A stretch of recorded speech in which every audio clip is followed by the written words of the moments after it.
Greetings, family. This is Brother Ron, also known as R2C2H2, the Artivist. I'd like to touch on something. Been thinking about there's another entertaining, edutaining edition of We All Be Living History, the herd mentality zone. This is anti-groupthink. No groupthink is allowed in the herd mentality zone. But I want to think about this. I've been actually been binge watching documentaries on the Chicago rap drill scene, Chicago rap drill music. You got a lot of prominent people like Little Dirk, very popular, very successful. People also like the late controversial King Von, who some people say he was, he didn't just keep it on the lyrics, he lived his lyrics, allegedly. And he died young, or let me take it back, unalive. He was unalive young, because social media want to censor everything. Unalive young, and also FBG Duck, who was taken out here too soon as well. But what's interesting is that people talk about how these guys in particular would utilize social media, in particular Twitter, now known as X, to brag about their exploits and to also let people know where they at, so they dare people to pull up on them, right? And my thing is just people say, well, these new school guys are not like the old school guys, like how they would be back in the day. But I beg to differ, because I look at now on social media, especially YouTube, you see all these former mob guys, mafiosi, basically dry snitching or telling on themselves, but they already made deals with the government, probably became informants. So they tell on themselves for a profit. Most infamously, I would say, is Sammy the Bull Gravano's, John Gotti's former underboss, who turned witness and snitched on John Gotti and helped bring down the Gambino family during that time period. But what I would say this, I really do believe if social media was available back, let's say in the 20s and 30s, during the roaring 20s and whatnot, I believe Al Capone, Bugs Moran, Jaime Weiss, Lucky Luciano, all these guys will be dry snitching on themselves on social media. I don't think they will utter their so-called omerta, code of silence. I think they'll be telling everything. Tell. What people don't realize is that a lot of these so-called guys y'all respect in their life, a lot of them are informants and snitches and fed and all that stuff. They get fed by snitching to the feds, So with that said, is it the music in Chicago? Chicago always been a city of big shoulders, right? The Windy City is a gangster town, always been like that. It's bigger than black and white. That's just the nature of what it is. And the music is problematic. I'm not gonna lie, because even NBA YoungBoy, one of King Von nemesis, he admitted that he's being used, and his music is being used to incite violence in young people, to incite things in young folk. So he even admitted to that, I believe, on several occasions. I'm just paraphrasing. But, I also look at the fact that, this is punishment in my mind for what happened in the 60s. We had a rise of black masculine leadership and energy. You had a lot of prominent black men. You may not have agreed with their point of views, perspectives, or methods, but they were very powerful men that were very good at communicating. I'm thinking about, even look at Chicago. You had the one and only Chairman Fred Hampton Sr., who was over the Black Panther Party there, but he was very gifted with the wordplay, and he had the ability to rally people around him, especially different gangs in Chicago. He called them his Rainbow Coalition. Y'all heard that? Sure. He said, the gangs, he saw them as street tribes, and he called them his Rainbow Coalition. And they took young Fred out of here at the age of 21, courtesy of the federal government, which was proven in a court of law that he was taken out here by Uncle Sam and them. Uncle Sam and them did a thing to Chairman Fred and also to Mark Clark, his defense captain. And there's only 21 and 22 respective. You think about Stokely Carmichael, who is also known as Kwame Ture. Think about H. Rap Brown. These guys were very slick with the wordplay, very charismatic.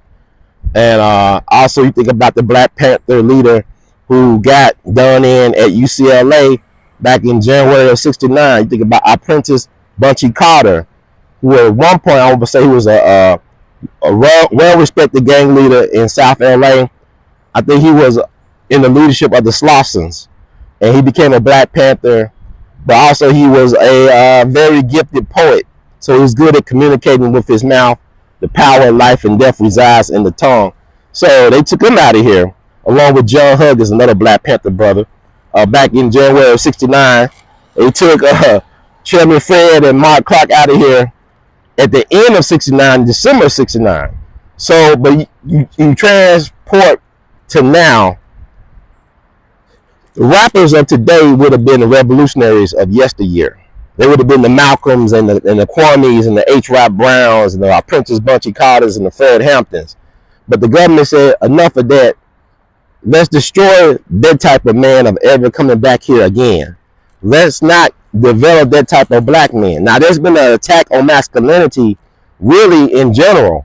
To be a man is to be considered toxic in these days and times. So that's been like decades in the working of the emasculation of males, not just black males, but it hurt us because we was on the front lines, and what they do to us first, they do to everybody else later. We are the lab rats and guinea pigs of humanity. Okay? Humanity. Do my glory wrong. Humanity. Okay? So I say all this to say that Fred Hampton was trying to politicize. He did politicize the minds of the people like Jeff Fort of the Black Pistone Nation, known later as the L. Rookins, right? Jeff Fort was functional illiterate, but Fred Hampton was able to tap into him to politicize him as well, along with his other brethren. And also, from my understanding, Jeff Fort was very pivotal in getting Richard Milhouse Nixon the vote to help him get elected, get the votes in Illinois, in particular Chicago. I believe that he was invited to the White House for his help. Now, I don't know if that's an urban legend, but I heard it to be so. I remember, I think Bobby Dick Gregory touched on that. And now he's in Supermax, I believe, in Florence, Colorado. He was, but he's locked up for decades doing football numbers. Same thing with Larry Hoover, growth and development, right? GD, they got him out of here as well, too. So they don't want strong black men leadership anywhere these days. And the black family is paying the price for that. But I'm saying with the rap and hip hop, it's like it's COINTELPRO. It was designed to railroad or discombobulate what have been great black men leadership for decades to come.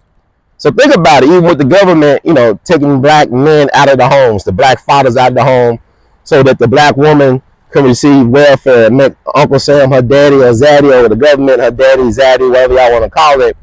But this has been a diabolical plot against black people that has affected the greatness of America as well, too. But I say people talking about, these kids are out of control.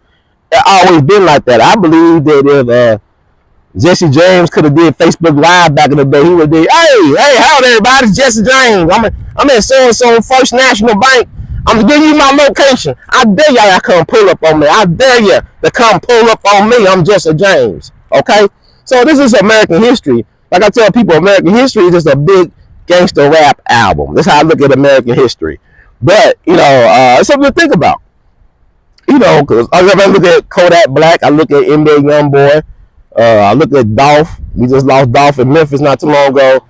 These guys would have been leaders of organizations of the community, and they are leaders in their way, but they're being used as puppets for a bigger end game that doesn't include people that look like me as being winners in this situation.